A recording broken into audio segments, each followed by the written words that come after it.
জায়গা থেকে বহিষ্কার করতে হবে, তাদেরকে মানে অব্যাহতি দিতে হবে, অথবা তারা নিজেরাই পদত্যাগ করলে সেটি দেশ ও জাতির জন্য মঙ্গল। একই সাথে আমি আবারও রিপিট করছি, বর্তমান এই সরকারের নিরপেক্ষতা বজায় রাখার জন্য ছাত্র প্রতিনিধি দাবিকৃত যে দুইজন ছাত্র নেতা ইতিমধ্যে এই সরকারের অন্তর্বর্তীকালীন সরকারের উপদেষ্টা হিসাবে চেয়ারে রয়েছেন, জনাব আসিফ মাহমুদ সজীব ভুইয়া এবং জনাব মাহফুজ আলম, তাদেরকে অনতি বিলম্বে পদত্যাগ করতে হবে।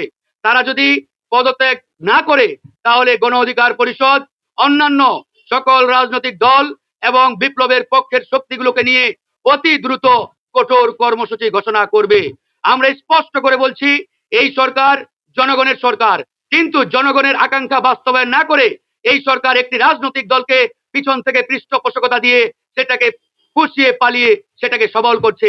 এখান থেকেই আমাদের সংশয় সন্দেহের উদ্রেক হয়েছে যে এই সরকারকে কোন রাজনৈতিক দল গঠনের জন্য জনগণ চেয়ারে বসায় নাই। এই সরকারকে যে মহান দায়িত্ব দিয়ে জনগণ চেয়ারে বসিয়েছিল, সেই মহান দায়িত্ব পালন এই 7 মাসে কতটুকু করতে পেরেছে সেটি কিন্তু আজকে পরিষ্কার। সুতরাং আমরা সরকারের কাছে আহ্বান জানাবো, এই সরকার যদি জনগণের আকাঙ্ক্ষা বাস্তবায়ন না করে তাহলে এই সরকারের বিরুদ্ধেও কিন্তু জনগণ দাঁড়াবে।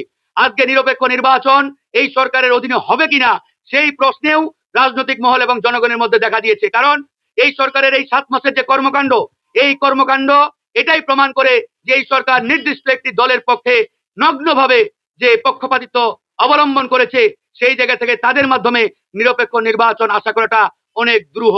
সেই জায়গা থেকে আমরা পরিষ্কার ভাবে বলছি, ডক্টর মোহাম্মদ ইউনূসকে নিয়ে আমাদের কোনো আপত্তি নেই, তিনি এদেশের সম্পদ, আমরা তাকে স্যালুট জানাই।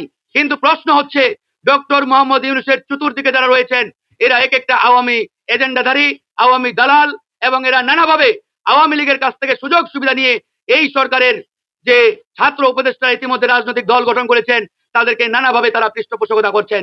আমরা এটাও শুনেছি আওয়ামী বড় বড় ব্যবসায়ীদের কাছ থেকে মোটা অঙ্কের টাকা নিয়ে আসার জন্য এই সরকারের 2 থেকে 3 জন উপদেষ্টা অত্যন্ত ঘনিষ্ঠভাবে কাজ করছেন। সেই 2 থেকে 3 জন উপদেষ্টা কারা, তারা আপনারা ইতিমধ্যে জানেন, সেটা সোশ্যাল মিডিয়া এবং গণমাধ্যমে অনেকবার নামগুলো উঠে আসছে। আমরা নামগুলো বলতে চাই না, আমরা গণমাধ্যম বন্ধুদের বলবো আপনারা সেই 2-3 জন উপদেষ্টার নামগুলো বের করে নিয়ে আসার চেষ্টা করুন। আমরাও দেখতে চাই, জাতীয় দেখুক, কারা এই সরকারের চেয়ারে বসে 2000 ছাত্র জনতার রক্ত সোনাত যে চেয়ার, যে উপদেষ্টা পরিষদ, এই উপদেষ্টা পরিষদের চেয়ারে বসে আওয়ামী ব্যবসায়ীদের কাছ থেকে শত কোটি টাকা এনে সরকারি মানে পৃষ্ঠপোষকতায় দল গঠনের পিছনে সেটাকে বিনিয়োগ করবে, ঢালবে, এটা এই দেশের জনগণ মেনে নেবে না। তাই সেই জায়গা থেকে আমরা পরিষ্কার, এই সরকারের প্রধান উপদেষ্টাকে আমরা সফল করতে চাই, কিন্তু এই সরকারের প্রধান উপদেষ্টাকে সফল হতে দেবে কিনা তার চতুর্দিকে আওয়ামী উচ্ছিষ্টভোগীরা, এটা আজকে জনমনে প্রশ্ন দেখা দিয়েছে। যাই হোক, আমি কথা শেষ করব, আমি আবারও রিপিট, একটাই বাক্য, একটাই দাবি, একটাই আহ্বান জানিয়ে শেষ করব। গণ অধিকার পরিষদের পরিষ্কার দাবি, আগামী 15 দিনের মধ্যে বর্তমান সরকারের ছাত্র প্রতিনিধি খ্যাত যারা নিজেরাই দাবি করছে, জনগণ মনে করছে না, জনাব আসিফ মাহমুদ সজীব ভুইয়া এবং মাহফুজ আলমকে পদত্যাগ করতে হবে।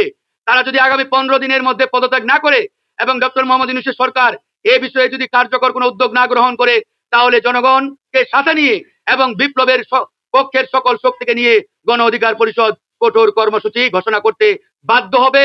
এমনকি আমরা যমুনা ঘেরাওয়েরও কর্মসূচি দেব ইনশাআল্লাহ। এই পর্যায়ে বক্তব্য রাখবেন গণ